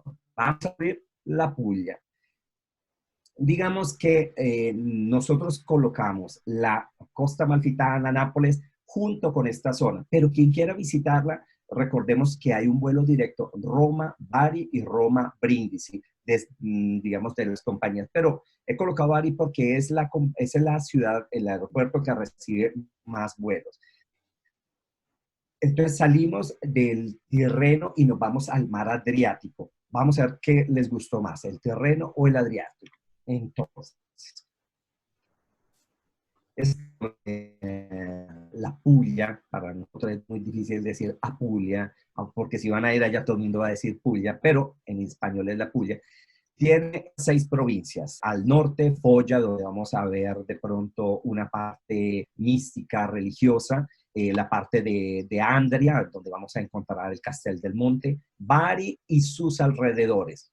Entre nosotros hay una persona que vivió, ama su Puglia, sin duda que me tendrá que perdonar si algo me llega a faltar, porque ella quisiera tal vez que me detuviera 2 horas a hablar de lo que sé, pero sin duda que esta parte de Bari vamos a hablar bastante. Vamos a hablar, pues, la otra provincia es Taranto, no tan turística, Brindisi, donde vamos a encontrar el segundo aeropuerto, perdón, y Lecce, donde está la zona del Salento. Entonces, entremos a la Puglia o Apulia. Nos sale UNESCO inmediatamente. Los lugares UNESCO, yo se lo voy a dejar a mi compañera Emily que los mencione y luego ella nos va a explicar un poco. Emily, todos tuyos. Claro que sí. Eh, bueno, como lo dijo nuestro director Danilo, en la Puglia hay 5 lugares UNESCO. Uno de ellos, el Castel del Monte, que es parte de la UNESCO desde 1996. Otro es los Trulos de Alberobello, también se unieron a la lista de Patrimonio de la UNESCO en el 96. Otro es el santuario de San Miguel Ángel Arcángel o San Michele Arcángelo, incluido en el 2011. Otro es el Parque de Foresta Umbra, la Reserva Natural, que fue incluida en el 2017. Y otro también es el Castel Fiorentino, que fue incluido también en el 2017. El santuario de Miguel Arcángelo hace parte de los centros de poder longobardo, como lo explicó mi compañera Alejandra anteriormente, están distribuidos por diversas partes de Italia y aquí en esta parte de la Puglia está este santuario de San Miguel Arcángel. Perfecto. Vamos de todas maneras hablando luego cada uno de ellos. El último que menciona ella hace parte del Castel del Monte, son los 2 castillos y vamos a hablar de Federico II. Y aquí vamos a hablar de normandos. Aquí la parte normanda es muy importante, recordarán a Federico II. Federico II, quien está en el reino de Sicilia, acordemos que la primera universidad en el mundo, que es la de Federico II en Nápoles, y en esta parte de la Puglia es donde Federico vivió y donde tuvo sus mejores residencias, sobre todo castillos, y vamos a hablar un poquito de ellos. Empecemos aquí, y aquí ya empezamos a ver el contraste entre 2 tipologías. Es la misma ciudad. Aquí lo que estamos viendo es a la capital de la Puglia y es la ciudad de Bari. Bari nosotros la tomamos como punto de inicio, si llegamos en avión, si llegamos en tren, puede ser. Recordemos que les hablo técnicamente para los de viajes y para las personas que de pronto tengan una idea de cómo realizar, creo que sería muy bueno e interesante acá. Bari tiene un maravilloso centro histórico reestructurado desde hace poco. Lógicamente, lo que más nos llama la atención de Bari es su santo, y es la Basílica de San Nicolás, el patrón de Bari. Ahora, el santo no fue que llegó allí y murió allí, el santo fue robado, porque ya lo habíamos dicho en Siracusa para Santa Lucía, necesitábamos tener un santo importante, entonces la gente de allí va a Constantinopla y en un momento de distracción se roban el cuerpo del santo y lógicamente este es uno de los santos más importantes para los ortodoxos también rusos, por ello tiene bastantes visitas. Entonces, el lugar principal, los días en los que se hace la celebración del santo. Pero, como lo decía, su centro histórico tiene peculiaridades, aparte de poderlo caminar con una de nuestras guías, ir en bicicleta, existen estas señoras que se posicionan afuera de sus casas a preparar la pasta, la famosa orele, la famosa pasta hecha a mano, orecchietta. Es una pasta muy sencilla. Si alguien que estuviera escuchando quisiera decir cómo se prepara, que la saben preparar, es una pasta de agua y harina. Entonces se prepara la orecchietta, en italiano significa la oreja, y queda como una pequeña oreja. Al final vamos a tener un pequeño video y van a ver cómo la hacen rápidamente. Entonces, su centro perdón, el centro histórico de Bari es uno de los lugares que aconsejamos. De allí nos vamos a ir un poquito hacia el sur y vamos a ir llegando a encontrar los Altavilla, que son una de las grandes famosas, de las famosas familias. Acordemos de Costanza de Altavilla, su hijo, aquella familia, la tía que tuvo que tener el parto de la plaza. Bueno, digamos que esta familia viene de estos lugares. Conversano es uno de mis lugares preferidos. Es una pequeña ciudad con un maravilloso centro, como vemos acá, diferentes tipos de arte, de civilizaciones la han hecho, sus catedrales, sus pequeñas calles empedradas, el uso de la piedra, sus iglesias nos representan muy bien este lugar. Me encanta ir en el periodo de verano porque es muy animada, tienen espectáculos de plaza. La verdad que es una de las ciudades que podemos combinar bajando desde la Puglia, bajando desde la capital de la Puglia, que es Bari. Vamos a Castellana Grotta. Casualmente fue descubierta esta maravillosa gruta en esta pequeñísima ciudad. La ciudad, como lo ven, son ciudades blancas, bastante nos llaman a Grecia, por eso la Magna Grecia. Castellana Grotta fue descubierta, tiene debajo de 70, 100 metros debajo del suelo normal digamos, de la ciudad. Es una gruta que se va por más de 4 kilómetros. Entonces están las dos tipologías de roca, las estalagmitas y las estalagmitas, que son las que caen y son las que estamos viendo principalmente en este lugar. Hacer un paseo aquí es un paseo naturalístico con guía, justamente es un lugar descubierto al inicio de 1900, y después de limpiar esta gruta, porque había un grande agujero, allí tiraban la basura, y después de hacerle todo esto, los espeleólogos trataron de realizar un itinerario muy interesante para los amantes de la naturaleza. Seguimos aquí con Alberobello. Y aquí, palabra para Emily. Claro que sí. Alberobello, como les mencioné anteriormente, fue declarado Patrimonio en 1996, y esto es debido a que es un ejemplo de homogeneidad urbanística, es el más grande de Europa y que aún se conserva hasta hoy en día. La historia como tal de la creación de los trulos de Alberobello no hay una fecha exacta, pero se dice que aproximadamente en la Edad Media el rey de Nápoles creó un impuesto muy alto para las nuevas comunidades que se fueran formando. Es allí cuando los pobladores deciden crear estos trulos que no contienen, ellos no los construyen con cemento ni arcilla que pueda unir los demás materiales, sino que lo hacían solo con los materiales para que de esta manera fuera más fácil destruirlos. Entonces, cada vez que había una inspección para cobrar los impuestos, ellos simplemente destruían sus casas o los trulos, y una vez pasaba el inspector volvían a construirlos. Por eso fue más fácil. Ya después, en el siglo XIX, se empezaron a construir trulos más estables, casas más estables, y ya se recubrieron las paredes con cal, que es lo que les da el aspecto blanco y lo que permite que no sufran de las altas temperaturas, es decir, el clima interior dentro del trulo se conserva, por lo cual ellos no sienten mucho calor en verano ni mucho frío en invierno.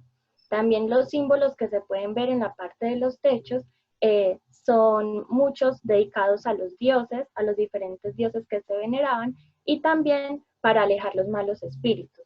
A pesar de que Alberobello es como el centro y es declarado UNESCO, también podemos ver trulos en todo el Valle de Itria, en la zona de Martina Franca, en la zona de Conversano y Locorotondo. Entonces estos son como los trulos. Se declaró especialmente en Alberobello porque es donde hay más cantidad concentrada, que son aproximadamente 1500. Gracias, Emily. Aquí, lógicamente, imágenes de Alberobello. He querido colocar esta imagen porque nos va a representar, primero que todo, es un lugar, mucha gente, los americanos decían, pues es como la casa de los pitufos, es hermosísimo, sobre todo la organización de estas pequeñas vías para poderlas caminar. Y ¿qué es lo que tiene al interior? Aquí he tomado la verdad el espacio es muy pequeño en la antigüedad teníamos que al centro iba a estar el fuego, que de invierno iba a calentar muy bien, que el aire podía salir, no sofocarlos. Estaba la cama y de allí eran ambientes demasiado pequeños, no existía el baño. Que lo que tenemos es la, la fotografía de uno de los hoteles que nosotros manejamos, la quise colocar aquí para que entendieran. Son estructuras pequeñas, lógicamente el dormir en un trulo, pues sería una de las grandes experiencias. Y aquí tenemos unas imágenes de de estos hoteles. En realidad no lo podemos considerar hoteles, pero es una de las mejores experiencias para las personas que quieren dormir allí en una de estas habitaciones. Ahora la poseen bastantes hoteles en la zona de la Valle de Itria, como dijo Emily. Esta Valle de Itria, vamos a hablarla porque posee varias cosas. Los trulos que estamos viendo, hay bastante hotelería nueva, muy interesante, pero digamos que su majestad de la Valle de Itria es el árbol de oliva. Solamente que es un monumento nacional para la Puglia, y esta región, la Puglia, tiene más de 60 millones de árboles de olivas. Digamos que si vamos a tener que solo la Puglia, nosotros en Italia tendremos digamos que una comparación de que por cada habitante podríamos tener 12 árboles. No solamente la región Apulia produce el aceite de olivas, pero en la antigüedad este aceite de oliva se repartió por todo el Mediterráneo y con la misma técnica. Hoy no les voy a hablar de la producción, que para qué lo coloco acá es para recordarnos que allí podemos tener las degustaciones de aceite de oliva. Hacemos degustaciones y almuerzos con esto, poder visitar los trulos de otras zonas y también coloque allí una fotografía de uno de estos hoteles con piscina para que vayan teniendo idea de qué es. Esta es considerada una de las 50 playas más hermosas del mundo y estamos hablando de Polignano a Mare. Al inicio he colocado la canción de Volaré y está dedicada justamente a Domenico Modugno. Nos dedicó esta hermosísima canción, casi canción italiana de todo el territorio. Él nace aquí en Polignano a Mare. ¿Qué es Polignano? Una pequeña ciudad, como la vemos aquí en la fotografía, es un esperón, es un pedazo de roca que se entra en el mar, donde han sido construidas la ciudad y donde vamos a ver esta maravillosa playa. Lógicamente de verano es una playa libre, bastante congestionada, no sé cómo la manejarán ahora con el coronavirus. Entre las cosas interesantes que tiene Polignano a Mare está este famoso restaurante muy cotizado, bastante costoso. Quien quiera ir allí, prepare alrededor de sus 200 euros por persona con menú obligatorio. Entonces, Polignano Mare, empezamos a ver el mar Adriático, la belleza de las costas adriáticas. Aquí vemos justamente lo que sería una ciudad griega, blanca en lo alto, Loco Rotondo.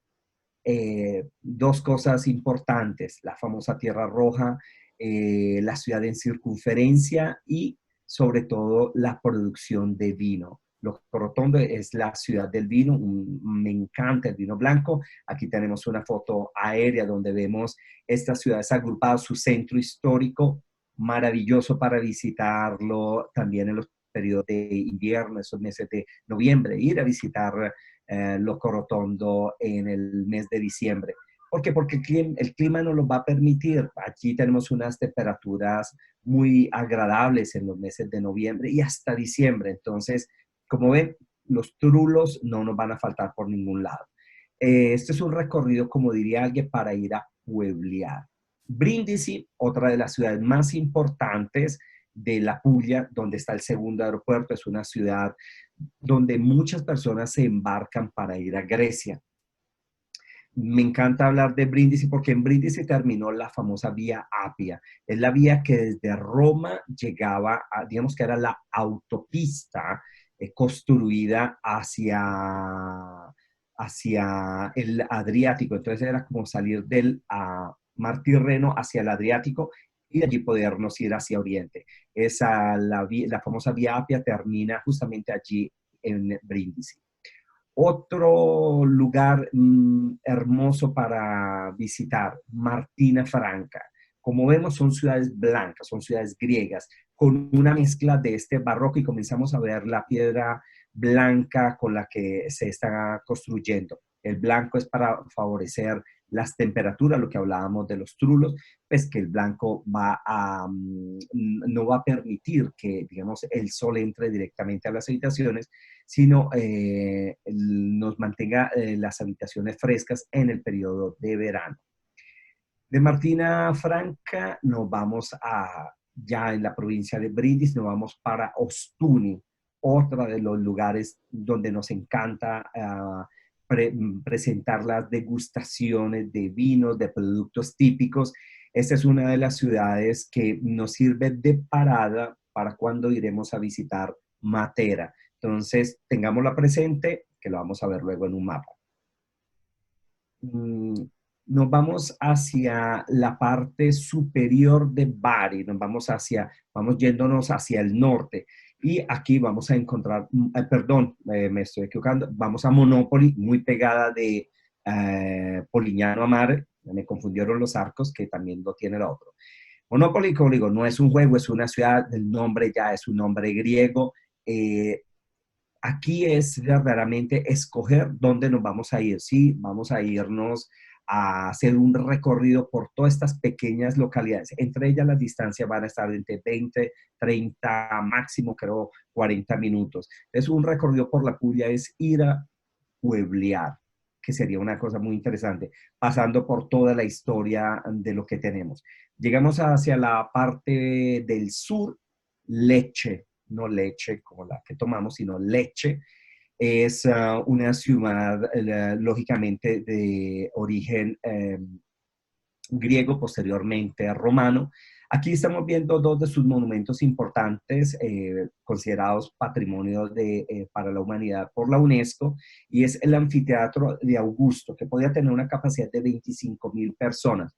Consideran que era la mitad de lo que podía contener el anfiteatro Flavio, o bien el Coliseo de Roma. Entonces, esta es la parte, está en pleno centro.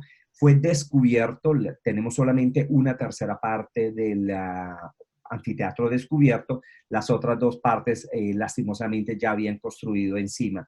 Como ven, con el tiempo fueron tapando las obras maravillosas de diferentes periodos y este es uno de los ejemplos. Y tenemos la catedral de la ciudad, que es Santa Croce, y vamos a hablar de este monumento que representa el barroco leccese. Recordamos del barroco siciliano, aquí tenemos el barroco leccese. La catedral de Santa Croce fue construida después de la victoria de la batalla de Lepanto. Esa batalla tan importante que permitió, sí, que Europa no fuera musulmana, sino que en ese momento se unieron, lógicamente, a las grandes potencias de antes, que era el reino de Castilla, Aragón, con los venecianos, con el Papa, porque tenía sus dominios, para defender una parte, para defender esta Europa. Entraron allí, lógicamente, los franceses, llegaron a aliarse por primera vez y combater el enemigo, que era justamente los turcos, que venían pues con toda la religión musulmana, y pararla en la famosa batalla de Lepanto. Y gracias digamos, a la victoria que se obtuvo allí, viene edificada esta maravillosa catedral que es la de Santa Croce. Seguimos aquí en Lecce, Patrimonio de la Humanidad. Vemos el interior de la basílica, sus maravillosas plazas amplias. Es una ciudad muy amable, muy gentil. Sus personas, de verdad que ya aquí estamos en la zona del Salento, hacen sí que las personas tengan una de las mejores hospitalidades que tenemos en Italia, que lo hay en otros, pero para mi concepto, los salentinos siempre han tenido este buen nombre en la hospitalidad. Llegamos a Galípoli, esta ciudad fue en el año 700, estamos hablando allí, fue el puerto más importante para el comercio de aceite, pero el aceite que servía para alumbrar. Recordemos que está el aceite de cocina, el maravilloso aceite pudiese, y los residuos, ¿para qué servían? Justamente de combustible para iluminar, porque no existía nada más. Entonces teníamos acá la ciudad de Galípoli, es la punta casi del Tacón. Es una ciudad de origen griega. Posteriormente pasa en manos de los árabes, de los angioinos, los franceses, y queda en la parte del barroco. Es una ciudad muy solicitada, digamos que para el mundo LGTB es uno de los lugares de máximo interés en verano. Y nos vamos a ir a la punta inferior del Tacón. Estas imágenes con estos colores nos presentan a Santa María de Leuca. Santa María de Leuca es el lugar donde se unen los dos grandes mares, el mar Adriático y el mar Jónico. Se dice que aquí fue después de la batalla de Troya, Eneas llega a este lugar, es uno de los lugares que toca, y también aquí se dice que desembarcó San Pedro después de salir de Jerusalén. Hacia la otra punta, y ya les voy a mostrar un mapa para que no se confundan, está la ciudad de Otranto. Otranto es otro de los puertos, digamos que era el primer lugar de donde llegaba las personas de Oriente, tocaban este lugar. Aparte de su maravilloso mar, posee una grande historia, en particular su iglesia principal, donde vamos a encontrar la Biblia de los mosaicos. Es un lugar donde anteriormente no estaba la Biblia escrita, entonces con los mosaicos fueron las primeras cosas donde nos muestra la vida desde la creación de Adán y Eva, el pecado original y todo lo demás. Es una ciudad, lógicamente, que yo invito muchísimo. Es una ciudad de movida en el periodo de estivo y aún en otoño y en la primavera. Entonces, llegamos a Lecce, que es el lugar que aconsejo como lugar para podernos mover, y de allí vamos a Galípoli. Podemos ir bajando en una excursión hasta llegar a Leuca, la punta más extrema del Tacón, y subirnos por la costa bordeando, hacer una excursión en barca en Santa María de Leuca, y posteriormente en coche, lógicamente, iremos a visitar Otranto para llegar allí a Lecce. Hay otras pequeñas ciudades maravillosas, está Galatina, una de las ciudades barrocas con grandes monumentos interesantes, pero no les quiero llenar, quiero que tengan ese mapa. Solo una estadía en este lugar merece al menos 3 noches, como mínimo. Si queremos vivir más la playa, lógicamente agreguémosle más días. Entonces, quiero aquí que nuestra compañera Emily nos colabore con otro de los lugares importantes, Patrimonio de la Humanidad, que es el Castel del Monte, castillo militar del medioevo, para empezar. El Castel del Monte, como dije anteriormente, fue parte de la UNESCO desde 1996. Lo mandó a construir Federico II en 1240 y su construcción duró aproximadamente una década, lo que hace que termine su construcción en 1250. Es parte de la UNESCO porque es un ejemplo de arquitectura militar medieval único y que aún conserva su autenticidad hasta hoy en día. no ha sufrido mayores cambios en su estructura, lo cual es muy importante porque hace que se conserve tal cual. Su forma es octagonal, en cada una de sus esquinas tiene también unas torres octagonales que miden aproximadamente 26 metros. Este castillo tiene mucho misterio, los historiadores lo han investigado mucho porque su forma de construcción no es muy común para la época, es algo muy diferente y por eso es muy importante. Un tiempo fue abandonado, un tiempo también fue prisión y allí estuvo preso uno de los hijos de Federico III, el Santo, estuvo en este lugar y en 1876 el gobierno local, después de que el castillo fue abandonado mucho tiempo, el gobierno local lo compra para empezar como la reconstrucción del mismo y ya pues protegerlo porque se dieron cuenta que era importante, pero solo hasta 1928 es que empiezan estas remodelaciones. Gracias, Emily. Aquí el Castel del Monte queda en la zona de Andria y vamos a irnos hacia este lado. Justamente estos lugares se asemejaban muchísimo a Monopoly inicialmente. ¿Qué es lo que tenemos aquí? Aquí tenemos Trani. Trani es una de las ciudades más hermosas y da el ejemplo su iglesia principal, lo que decía antes. Cuando llegaban los navegantes que venían de Oriente y que de pronto habían pasado por grandes peligros, con tormentas, lo primero que llegaban era, si no la encontraban, era crear una iglesia para agradecer. Este es un lugar que también se ha hablado de los templares, se ha hablado de los cruzados. Es allí cuando recordamos inicialmente los normandos que venían de visitar y defender Tierra Santa, llegan a estos lugares y a empezar a poblar. Es uno de los lugares maravillosos. Tiene también su barrio judío, es muy lindo, y está a unos 20 minutos del Castel del Monte. Entonces la excursión que nosotros hacemos de Trani es la de ir al Castel del Monte, posteriormente visitar Trani y luego ir a un lugar a una degustación de aceites y productos típicos de la región. Vamos a entrar en la parte religiosa. Muchos en Italia, pocos en el resto del mundo, conocen a Padre Pío. Padre Pío de Pietrelcina.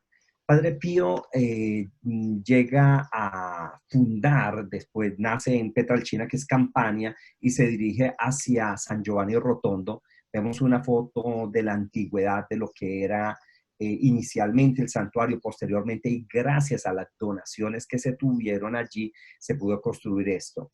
Este santo, aquí vemos a Papa Francisco visitándolo, ha sido nombrado santo, por eso es San Padre Pío. Ahora, vemos en la mano de él por qué el santo, bastante actual, esto es una fotografía del siglo pasado, él tenía las estigmas de la crucifixión de Jesús. ¿Qué sucedía? Una persona que fue tocado, llamamos así, por el Espíritu y le aparecía en el periodo de Pascua, de Semana Santa, en sus manos y en sus pies le empezaron a salir las heridas, porque le salía sangre. Es allí un momento donde él les mostraba y justamente tenía esta capacidad sanatoria para muchos, bastante visitado, bastante reconocido. Un episodio muy interesante es en el siglo pasado, llega allí unos sacerdotes y uno de ellos se va a inclinar delante de Padre Pío y Padre Pío dice, un papa nunca se inclina delante de otra persona. Y él le dice, padre, pero yo no soy papa. No, pero lo serás. Quien era el sacerdote en ese momento era Juan Pablo II, que venía de Cracovia a visitarlo. Él le predice que justamente sería papa más adelante, cosa que se averó. Entonces, este es un lugar de peregrinación súper importante. Es San Giovanni Rotondo y ya estamos en la parte superior, que es en la parte del Gargano. Seguimos aquí con otro lugar maravilloso, patrimonio de la UNESCO, y es el santuario de San Michele Arcangelo o San Miguel el Arcángel, que se encuentra en Monte Sant'Angelo, en la provincia de Foggia, la parte superior de la Puglia. ¿Qué es lo que tiene de interesante esto? Primero que todo, voy a contarles la historia. Es la gruta, lo que vemos a la izquierda y a la derecha, vamos a ver la iglesia. Cuenta la historia que en el 490, no 1400, sino 490, hay un hombre al que se le escapa un toro y lo encuentra dentro de una gruta. El problema era cómo había entrado el toro, si no había lugar para, él lo ve de afuera por un agujero, pero no entiende cómo el toro ha entrado allí. En ese momento el hombre piensa que lo mejor es quitarle la vida al toro para no hacerlo sufrir y le tira una flecha. La flecha le rebota al toro y se le devuelve y se le incrusta a este hombre. Asombrado por lo que había sucedido, va y llama el obispo y le cuenta la historia. Es allí cuando el obispo hace presencia y se hace la primera aparición del arcángel Miguel. El arcángel ha tenido 4 apariciones, las ha tenido en 4 momentos donde la ciudad lo ha necesitado. En particular en 1492, perdón, en 492, la ciudad tiene una batalla con los enemigos y le dice, pues hacen una tregua de 3 días, piden, para ir a rezar allí en esta gruta. Viene la segunda del arcángel y les dice que no teman, que ellos van a ganar y que el día siguiente salgan a luchar. Ellos salen a luchar contra los enemigos, aún siendo minoría, e inmediatamente viene una lluvia de arena, viene esta tempestad de arena que hace huir a los enemigos. Aquí en esto vienen las famosas apariciones. La última que se hace en 1656 es el momento cuando viene la peste. Recordémonos, para los que asistieron en Sicilia, Santa Ágata y Santa Rosalía. Aquí también le piden al santo que por favor les colabore y es la aparición que hace. Una anécdota especial es que en 1216 San Francisco de Asís viene en peregrinación a este lugar santo, pero San Francisco no entra a la gruta porque dice justamente que no era digno de pisar un lugar tan sagrado. Entonces, esto nos hace pensar que ya San Francisco, un hombre tan bueno, consideraba este lugar y las apariciones que se ha tenido en este lugar. Que el santo, cuando termina la primera parte, esta guerra, le quieren construir una iglesia, el mismo, y le quieren consagrar una iglesia, el mismo arcángel San Miguel dice que no es necesario porque él ya ha consagrado la gruta, entonces es un lugar de peregrinación. Pero por eso es que le construyen fuera esta iglesia, esta basílica, que después va a ser una basílica menor.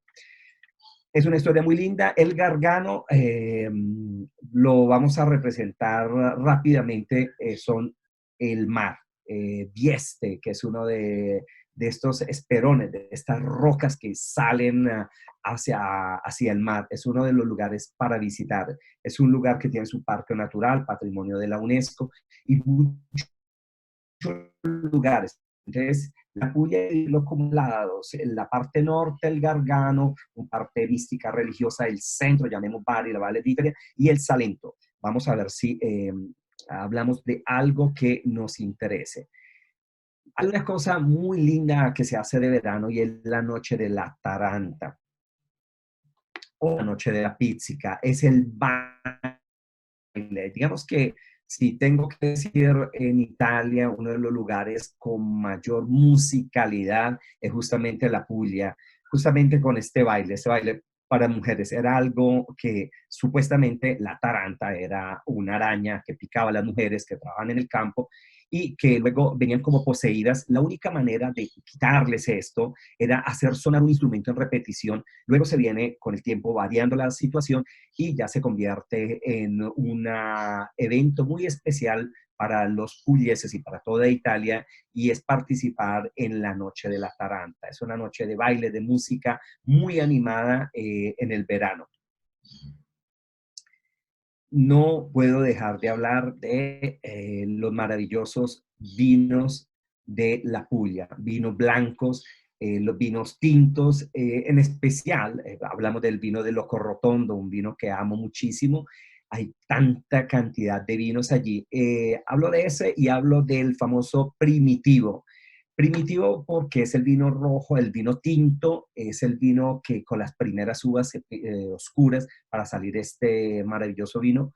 Pero como tenemos tanto sol en esta zona, es un vino bastante fuerte, por lo cual no es un vino tan aconsejable tomarlo a estómago vacío. A buen entendedor, pocas palabras. En la hotelería hablamos de la hotelería de los trulos, pero en realidad la Puglia es muy conocida por la hotelería, la nueva hotelería en las macerías. Hay en todo lugar, pero son estos lugares que eran las antiguas fincas, haciendas, granjas, donde se producía el aceite, donde se producía el trigo, los granos, el vino. Son ahora los lugares de los mejores lugares y los mejores lugares de una hotelería de lujo. Aquí tenemos varias imágenes de varios lugares que están distribuidos casi de la parte de Bari hasta el Salento. Entonces, cuando me preguntan como qué hotelería utilizar, la verdad es tener una experiencia en un trulo, en una macería, el tipo de servicios que vamos a tener, es la experiencia de ir allí. Como aquellos que quieren ir a dormir en los faros, exactamente, es una experiencia. Estas son las experiencias, pero aquí estamos hablando de un nivel bastante alto y es el nivel de lujo. Los dejo con este pequeño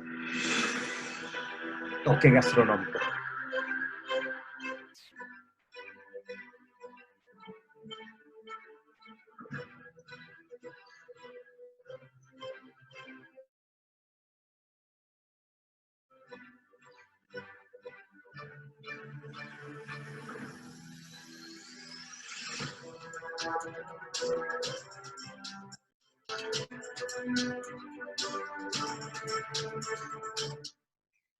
Lo dije, es bastante rápido.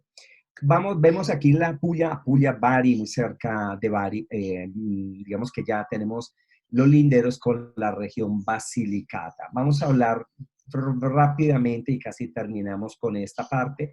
La región Basilicata está dividida en dos áreas, que es Potenza y Matera, y justamente es de Matera el lugar más importante. Pero yo quiero ofrecerles este otro lugar que visité con una gran amiga mía, con unos grandes amigos míos que están hoy viendo nuestro seminario, y es Castelmezzano. Las fotos son maravillosas, de verano, de invierno, y aquí se hace el vuelo del ángel.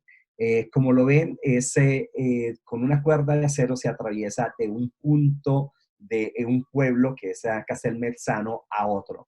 Es para los que tienen bastante coraje, para los que no le tienen miedo a las alturas, pero es una actividad maravillosa para los que lo quieran hacer. Entonces, muchas veces se habla de Basilicata, tiene lugares como estos maravillosos, pero esta es una actividad que la quise presentar porque me pareció muy interesante. No para todos, pero de pronto podría ser algo. Porque en general Matera es conocido por su ciudad principal, porque es la ciudad Matera y la provincia de Matera.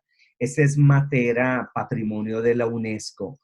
Aquí, para que tengan una idea, Mel Gibson filmó la mayor parte de las escenas de la Pasión de Cristo.